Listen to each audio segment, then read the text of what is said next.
Ingane kwethu impela sibona lapha ukhuzani ke umfambongose nje bayo esephumele kobala ngoshayela ke isiginqa ke igcokama ke Elisha uyena ke umbuzeni wengane kwethu. Kodwa ke ake siqale sinibingelele yona ke imbuso City MTV sithi nje masaqala ungene ke channel awuke wenza kulungile uciphize usubscribe nayo notification bell khonze uzithola zonke izindaba ke eshisayo nazo ezitrendayo. Bafowethu impela ke ngeke nizeni khona phana kukhuzani ke umfo kaMpongose nje ke esephumele kobala ngoshayela ke isiginqa ke igcokama Elisha uyena ke umbuzeni. Bafethu ukukhuzani ke uthena ke umbuzeni ke kumele ke anikezwe wona ke amandla wakhe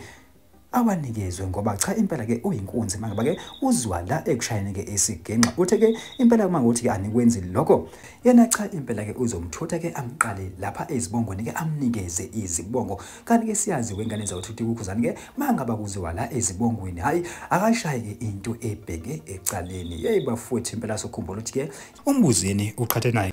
ubabhemile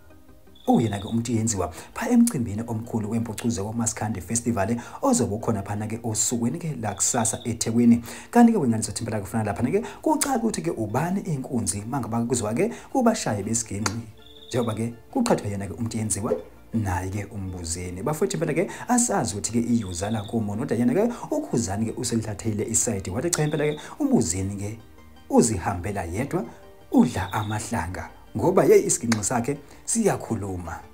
Hayi ke wengane zothi impela ke zinjalo ke izindaba besiphathele zona kodwa thina eSimbuso City MTV sithi nje ake sihle ngobonda idibane yona ivideo elandelayo.